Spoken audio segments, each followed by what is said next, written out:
live the life So of this a is the fat killer. continuation. They prefer it that way, as do the females. It's because they're what's called a matriarchal species, meaning that they follow females. Males are actually only around for mating season.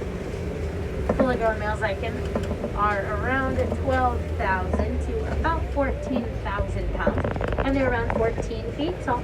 Females are about 6 to 8,000 pounds, but only about 8 to 10 feet tall. So the canopy above you is about 8 or so feet off the ground, and the entire truck is around 10 feet tall or so, and that would be about the height of a female. Males would be even taller than that one.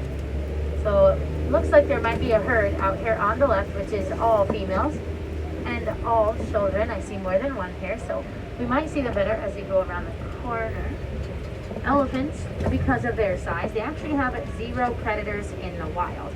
They're the largest land animal, but not the largest animal in the world. The largest animal in the world is a blue whale, and that's everything I know about the blue whale. But elephants are the largest land animal. So their only predator is actually humans. Humans are poaching about 96 elephants each and every single day. That's about one being poached every 15 minutes. If that rate continues, their entire species will go extinct within the next 12 years, just for art. Humans are also mining on their habitat for a metal known as coltan. Coltan is found in a lot of our electronic devices. So it doesn't just affect those foresty animals, but it even affects elephants, giraffes, western lowland gorillas, mandrills, a type of monkey, and of course okapis as well. So elephants can make up the gap poaching has created because their pregnancies are around 22 months long. So considering we're their only predator, the least we can do is to take a few extra minutes to recycle our electronics. Out here on the left, looking adorable, is a flamboyance of the greater flamingos. Greater flamingos are actually the largest and lightest shade of all flamingo. They can stand about 5 feet tall. They can weigh about 9 or so pounds. They actually get their color from the brine shrimp that they eat. It is the beta carotene that's found in the shell of the shrimp. And the reason that the tropical flamingos are like a really vibrant color is because they eat a lot more algae. The algae has more pigment in it than the shrimp does. Now, nobody is entirely sure why flamingos stand on one leg. A lot of experts think that it could be to help them regulate their body temperatures. Some think that it could just be because their leg gets tired. Or it could be because of the really unique way that their body is shaped. It's easier to stand on one leg instead of two. Since nobody really knows, you can honestly think whatever you'd like. You could probably make up a reason as well. And the best part is, no one's going to know if you're wrong. So I like to think it's because their leg gets tired. It's just what makes the most sense to me. Like, oh, my leg gets tired. I'm going to stand on only one of them. And then they'll kind of alternate their legs. Now coming up also here on the left is going to be a cheetah. It's literally taking a nap in the dirt straight out on your left. It's a polka dotted stick. Yellow stick of polka dots straight out in front of that fallen tree. There's a big tree that just fell right over. Just in front of it. He's walking. Here's a cheetah. It's in the like dirt patch. You're towards the very front. There's one over there. Right up on your left. Oh, I see that one walking away. Yeah, there's probably more than one cheetah in there because they are very anxious cats. They don't particularly like anything bigger than they are. Look over there. Which, to be honest, is See it? just about everybody except See it? like mandrills and springboks. There's 2 up here. Cheetahs only weigh about 100 pounds or so, but that's because they have to be fast. Oh yeah, right there. They're the fastest land mammals in the entire world, running at speeds of up to about 65 miles an hour, which they can actually reach in about 3 seconds. That's the equivalent of most modern sports cars. They can only run that fast for about 30 to about 45 seconds. Otherwise, their really teeny tiny bodies overheat. Sometimes reaching temperatures of about 105 degrees Fahrenheit. They cannot roar like the lion who's up here on your left, but they do have the ability to purr, meow as well, which is something that the lions cannot do. He's on the flat rock right smack in the middle. There's a big flat rock right in the middle. You can see the back of his mane. He's laying with his head, like his head is towards us, but his nose is kind of facing the other direction. This is usually the best view you're going to have of lions in the middle of the day because they're inactive around 16 to 20 hours out of the day. They're not always asleep. Most of the time they are, but they could be resting or relaxing in the shade, whatever it is they want to do. Most of it is sleeping, especially because they are nocturnal animals, so much more active at night than they are during the day. On the right are the ostrich. They walk towards a green research truck because that research truck has snacks. And ostrich really like snacks. I mean, I don't blame them. I like snacks too. So they're going to kind of follow that research truck around because the hay is creepy, right? So the lion, he's taking a nap up there, just in the middle. There are 2 females up here with him, but there's one of them.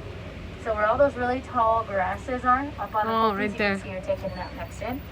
The reason that there are 2 females is because it is a little bit difficult to hunt by yourself. There's only one dominant male in every pride. That was pretty much the premise of the Lion King movie, is that Scar was mad that he wasn't the dominant male. That's pretty much the premise of that movie. So the bigger the male's mane, typically the more dominant that he is, because it protects his neck from another lion. Their mane can be about 10 inches thick and weigh about 40 pounds or so. So Scar didn't have a big mane, but he also wasn't very nice, so it doesn't surprise me he wasn't dominant, whereas like Mufasa was nice and had a big mane. So, on the left there's actually 3 warthogs. One is in this orange burrow, that's the male, and there's 2 girls on top by the pile of rocks.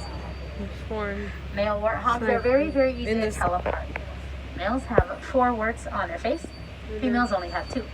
All warthogs have 1 wart underneath each of their eyes, which are actually made of bone, but males have that additional set by their tusks, which they usually use in self-defense. They back into their burrow that way on purpose, just so they can leave their tusks sticking out. That way, in case any predators sneak up on them, they can be much more prepared. We stopped here for the ostrich, the ostrich, and the bontebok. The bontebok are those antelopes, kind of over your right shoulder there. They're cousins of the wildebeests, and their name very loosely translates into patchwork antelope because they've got a lot of different colors on their bodies. They're also really special because up until about the 20th century, they were poached so badly for their coats. There were less than 20 individuals left in the entire world. One farmer noticed what was happening to them, decided that he wanted to try and save those bonteboks, and he did. He basically built a giant fence around them and kept them safe from poachers. In doing so, he saved their entire species. So we're very lucky and very grateful to have them with us on the reserve today. Now those ostrich eggs are on the ground because ostrich cannot fly. And typically, nests are built in trees. Ostrich are the largest bird in the world, weighing about 150 pounds, so their eggs are actually pretty big. Each egg weighs about 3 pounds or so, which is about as much as a dozen chicken eggs. And they're actually so strong that an adult human can stand on top of them without them cracking. So they're not really too worried about those eggs. But ostrich form nesting groups like that one because they can lay their eggs for about 9 months out of the year. And so it's a lot easier to keep track of their eggs if they all lay them in one spot. It's like those little random miscellaneous items you have around your house, like paper clips and push pins and rubber bands. Usually you kind of keep all of those little things together, or nails and screws and picture hanger things. You keep all of those together because there's so many of them that if you just left them around your house, you'd never ever find one ever again. So you lay them all in one spot to keep track of them. Same concept for their eggs. They lay so many eggs that it would get very difficult to find all of them if they just wandered around the savannah and just, oh, there's an egg there, there's an egg there. By laying them in nesting groups, they know, oh, okay, I'm going to lay my egg there, that with the other ones, that way I'll be able to find it again later on, or somebody else can find it, and they'll let me know where it is. That's why they form nesting groups like that one. Plus it makes it easier to sit on their eggs. Because they lay so many of them, it's easier to sit on them all at once instead of catching every single egg individually. It takes about 45 days for each egg to hatch. So by laying them in a pile, they can just have one set of 45 days instead of 45 days for each an individual egg. Now, you might think, well, how do they hatch if they're so strong a human can stand on them? Well, much like with crocodiles, the ostrich have this little sharp tooth that's on the front of their beak. It's extremely sharp, and that is what they use to actually kind of hatch out of the egg. You kind of crack it from the inside. With crocodiles, they have a similar tooth, but mother crocodiles will actually roll the egg around in their mouth to kind of soften it up a little bit, and then the young can hatch right there. Crocodiles lay around 40 eggs per nest, and only 2% of those eggs actually survive. So they're very, very protective of the little eggs they get. ostrich are pretty protected as well. They're both very good parents, males and females. We actually do not have any male ostrich on the reserve. Males have black feathers, females have gray feathers. If there is no male though, then the most dominant of the females will develop a darker color to show that she's the most dominant one within the flock.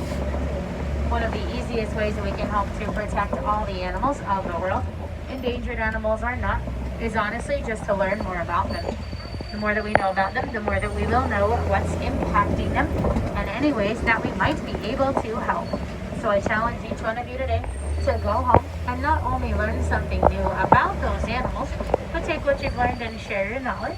You never know what might inspire someone to take action to protect those animals.